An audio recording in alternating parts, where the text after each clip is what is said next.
Hello guys, welcome to my YouTube channel Keerthi's vlogs Kannada. ನಾವಿವತ್ತು ನಮ್ಮ ಮನೆ ದೇವರಿಗೆ ಹೋಗ್ತಾ ಇದ್ದೀವಿ. ಎಲ್ಲಿ ಅಂದರೆ ರಾಣಿಬೆನ್ನೂರು ಮೈಲಾರಲಿಂಗ ಸ್ವಾಮಿ ದೇವಸ್ಥಾನ.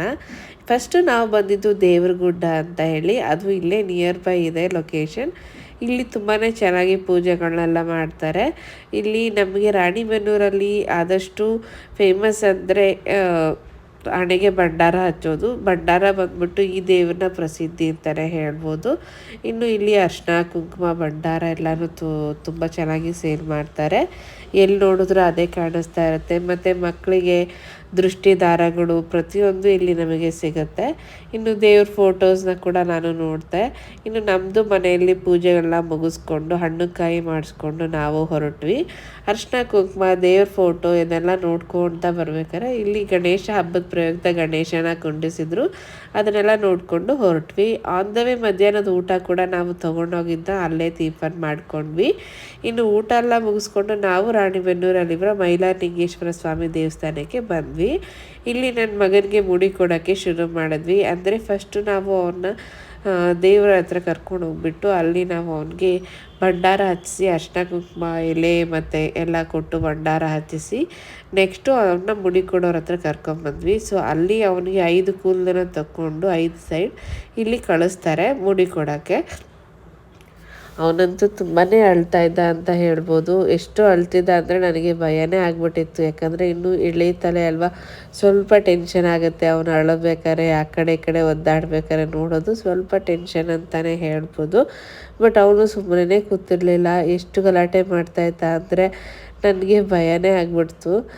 ಬಿಕಾಸ್ ಚಿಕ್ಕ ಮಕ್ಕಳು ಅಲ್ವಾ, ನೋಡೋಕ್ಕೆ ಸ್ವಲ್ಪ ಹೆದರಿಕೆ ಆಗುತ್ತೆ. ಆದರೂ ಅವ್ರ ಸೋದರ ಮಾವನ ಜೊತೆ ಕುಂಡಿಸಿ ನಾವು ಮುಡಿ ಕೊಡ್ತಾಯಿದ್ವಿ. ಅವನು ಸ್ವಲ್ಪ ನೀಟಾಗೇ ಇಟ್ಕೊಂಡಿದ್ರು. ಅವನು ಸ್ವಲ್ಪ ಕೇರ್ ಮಾಡ್ತಾಯಿದ್ದ, ಹಂಗೆ ಜೊತೇಲಿ ಮಾತಾಡಿಸ್ಕೊಂಡು. ಬಟ್ ಆದರೂ ಅವನು ಅಳ್ಳಾಡ್ತಾ ಇದ್ದ, ಕೂತ್ಕೋತಾನೂ ಇರಲಿಲ್ಲ. ನೋಡೋಕ್ಕೆ ಸ್ವಲ್ಪ ಭಯ ಆಗ್ತಾಯಿತ್ತು. ಇನ್ನು ಈ ಮುಡಿ ಕೊಡೋ ಶಾಸ್ತ್ರ ಮುಗಿದ್ಮೇಲೆ ಅವನಿಗೆ ತಲೆಗೆ ಸ್ನಾನ ಎಲ್ಲ ಮಾಡಿಸಿ ಮತ್ತೆ ರೆಡಿ ಮಾಡಿ ದೇವಸ್ಥಾನದೊಳಗೆ ಕರ್ಕೊಂಡು ಹೋಗ್ಬೇಕಾಗಿತ್ತು. ಆದರೆ ಅವನಿಗೆ ಮುಡಿ ಕೊಡೋಕ್ಕೆ ಸ್ವಲ್ಪ ಟೈಮ್ ಆಯಿತು. ಯಾಕಂದರೆ ಅವನು ಅಳ್ತಾ ಇರೋದ್ರಿಂದ ಅವರು ನಿಧಾನಕ್ಕೇ ತೆಗಿತಾಯಿದ್ರು. ಇನ್ನು ಮುಡಿ ಕೊಡ್ಬೇಕಾದ್ರೆ ಅವ್ರ ಸೋದರ ಮಾವನ ಮೇಲೆ ಕುಂಡಿಸಿ ಕೊಡಬೇಕು ಅನ್ನೋ ಶಾಸ್ತ್ರ ಇದ್ದಿದ್ದರಿಂದ ಪಾಪ ಅವರಿಗೂ ಕೂಡ ನಾವು ಇಬ್ಬರಿಗೂ ಕೂಡ ಸ್ನಾನ ಮಾಡಿಸಿ ರೆಡಿ ಮಾಡಿ ದೇವಸ್ಥಾನದೊಳಗೆ ಕರ್ಕೊಂಡು ಹೋಗ್ಬೇಕಾಗಿತ್ತು. ಇನ್ನು ಮುಡಿಯೆಲ್ಲ ಕೊಟ್ಟಿದ್ದಾಯಿತು. ಮುಡಿಯೆಲ್ಲ ಕೊಟ್ಟಿದ್ದಾದಮೇಲೆ ಅಲ್ಲೇ ಒಂದು ಮನೆಯಲ್ಲಿ ನಾವು ಅವನಿಗೆ ಬಿಸಿನೀರನ್ನ ರೆಡಿ ಮಾಡಿಸ್ಕೊಂಡ್ವಿ ಸ್ನಾನ ಮಾಡಿಸೋಣ ಅಂತ. ಸೊ ಸ್ನಾನ ಎಲ್ಲ ಮಾಡಿಸಿ ರೆಡಿ ಮಾಡಿ ಅವನ್ನ ಮತ್ತೆ ನಾವು ದೇವಸ್ಥಾನದೊಳಗೆ ಕರ್ಕೊಂಡು ಹೋಗೋಕ್ಕೆ ರೆಡಿ ಮಾಡ್ಕೊಳ್ತಾಯಿದ್ವಿ. ಇನ್ನು ಅವನಂತೂ ಸಖತ್ತು ತಿಟ್ಟೆ ಮಾಡ್ತಾಯಿದ್ದ. ಎಷ್ಟು ಹೇಳಿದ್ರು ಅಳೋದು ನಿಲ್ಲಿಸಲೇ ಇಲ್ಲ. ಅಷ್ಟು ಅಳಕ್ಕೆ ಸ್ಟಾರ್ಟ್ ಮಾಡಿಬಿಟ್ಟಿದ್ದ. ನಮಗೆ ಸ್ವಲ್ಪ ಭಯನೇ ಆಗ್ತಾಯಿತ್ತು. ಯಾಕಂದರೆ ಯಾವಾಗ ಮುಗಿಯುತ್ತಪ್ಪ ಇದು ಅನ್ನೋ ಥರ ಭಯ ಆಗಿಬಿಟ್ಟಿತ್ತು. ಇನ್ನು ಅವನದು ಆ ಹೇರ್ ಕಟ್ಟೆಲ್ಲ ಆದಮೇಲೆ ನಾವು ಅವನ್ನ ಸ್ನಾನ ಮಾಡಿಸಿ ರೆಡಿ ಮಾಡಿದ್ವಿ. ಇನ್ನು ಹಣ್ಣು ಕಾಯಿಗೆ ಏನೇನು ಬೇಕೋ ಅದನ್ನೆಲ್ಲ ಜೋಡಿಸ್ಕೊಳ್ಬೇಕಾಗಿತ್ತು. ಸೊ ಅದನ್ನು ಕೂಡ ಜೋಡಿಸ್ಕೊಳ್ಳೋಕ್ಕೆ ಸ್ಟಾರ್ಟ್ ಮಾಡ್ಕೊಳ್ತಾ ಇದ್ವಿ. ಈ ಕಡೆ ಅವ್ರ ಸೋದರ ಮಾವ ಕೂಡ ರೆಡಿಯಾಗಿ ಬರಬೇಕಿತ್ತು. ಅಷ್ಟರಲ್ಲಿ ನಾವೆಲ್ಲ ಜೋಡಿಸ್ಕೊಂಡು ರೆಡಿ ಮಾಡ್ಕೊಂಡ್ವಿ.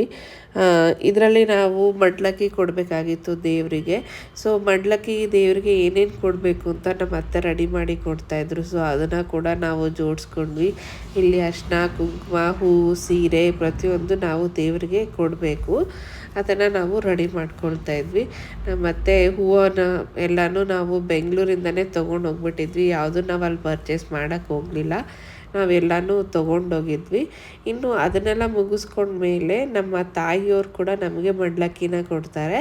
ಅವರು ನಮಗೆ ಬೆಲ್ಲ ಸೀರೆ ಅಕ್ಕಿ ಮತ್ತು ತೆಂಗಿನಕಾಯಿ ಬಾಳೆಹಣ್ಣು ಮತ್ತು ಕಾಣಿಕೆ ಇದೆಲ್ಲ ಕೊಟ್ಟು ನಮಗೂ ಮಡ್ಲಕ್ಕಿ ಕೊಡ್ತಾರೆ. ನನ್ನ ಮೊದಲನೇ ಮಗಳು ಮುಡಿ ಕೊಟ್ಟಾಗ ಕೂಡ ನಮ್ಮ ತಾಯಿ ಕೊಟ್ಟಿದ್ದರು, ಹೀಗೂ ಕೂಡ ಕೊಟ್ಟಿದ್ದಾರೆ.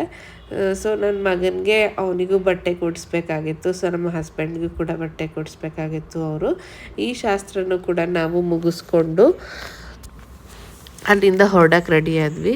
ಸೊ ಈ ಶಾಸ್ತ್ರ ಮಾಡ್ಬೇಕಾದ್ರೆ ಏನೋ ಒಂಥರ ಖುಷಿ ಆಗುತ್ತೆ. ಯಾಕಂದರೆ ತಾಯಿ ತಂದೆ ಮನೆ ಕಡೆಯಿಂದ ಮಡ್ಲಕ್ಕಿ ಮದುವೆ ಟೈಮಲ್ಲಿ ಮಾತ್ರ ಕೊಟ್ಟಿರ್ತಾರೆ. ಅದಾದಮೇಲೆ ಮತ್ತೆ ನಮಗೆ ಈ ಶಾಸ್ತ್ರಗಳನ್ನ ಮಾಡೋದು ಈ ಥರ ಫಂಕ್ಷನ್ಗಳಲ್ಲೇ. ಸೊ ಅದೇನೋ ಒಂಥರ ಖುಷಿಯೇ ಅಂತ ಹೇಳ್ಬೋದು. ಇನ್ನು ಈ ಶಾಸ್ತ್ರನೆಲ್ಲ ಮುಗಿಸ್ಕೊಂಡು ಅಲ್ಲಿ ಆಲ್ಮೋಸ್ಟ್ 6:30 ಮೇಲಾಗೋಗಿತ್ತು ಟೈಮು. ಇನ್ನು ನಾವು ಬೆಂಗಳೂರಿಗೆ ರಿಟರ್ನ್ ಆಗಬೇಕಂದ್ರೆ ಮಧ್ಯರಾತ್ರಿನೇ ಆಗಿಬಿಡುತ್ತೆ. ಸೊ ಅದಕ್ಕೆ ನಾವು ಇನ್ನೇನು ಹೊರಡೋಣ ಅಂತ ರೆಡಿ ಆಗ್ತಾಯಿದ್ವಿ. ಇನ್ನು ಶಾಸ್ತ್ರ ಎಲ್ಲ ಮುಗಿಸ್ಕೊಂಡು ಹೊರಡೋಕ್ಕೆ ನಾವು 7:30 ಆಯಿತು ಅಂತಲೇ ಹೇಳ್ಬೋದು. ಇನ್ನು ಶಾಸ್ತ್ರ ಮಾಡ್ಬೇಕಾದ್ರೆ ನಮ್ಮ ತಾಯಿಯವರು ಪ್ರತಿಯೊಂದು ನನಗೆ ನೀಟಾಗಿ ಕೊಟ್ಟರು. ತುಂಬಾ ಖುಷಿ ಆಯಿತು ನನಗೆ. ಇದು ಮುಗಿಸ್ಕೊಂಡು ನಾವು ಪೂಜೆನೂ ಮಾಡಿಸ್ಬೇಕಾಗಿತ್ತಲ್ಲ, ಅದನ್ನು ನಮ್ಮದು ಪೂಜೆಗಳನ್ನೆಲ್ಲ ಮುಗಿಸ್ಕೊಂಡು ಹೊರಡೋಕ್ಕೆ ಅಂತ ರೆಡಿ ಆದ್ವಿ. ನೀವೇ ನೋಡ್ತಾ ಇರ್ಬೋದು, ನಾನಿಲ್ಲಿ ಸ್ವಲ್ಪ ಕ್ಲಿಪ್ಸ್ನ ಆ್ಯಡ್ ಮಾಡಿದ್ದೀನಿ. ದೇವ್ರ ಫೋಟೋಸ್ ಕೂಡ ನಾನು ಸ್ವಲ್ಪ ಆ್ಯಡ್ ಮಾಡ್ತಾಯಿದ್ದೀನಿ. ಸೊ ಅಲ್ಲಿ ದೇವ್ರು ಯಾವ ರೀತಿ ಇದೆ ಅಂತ ಹೇಳಿ ನಾನು ಸ್ವಲ್ಪ ಫೋಟೋಸ್ನ ತೊಗೊಂಡೆ ದೇವ್ರ ಸನ್ನಿಧಾನದಲ್ಲಿ.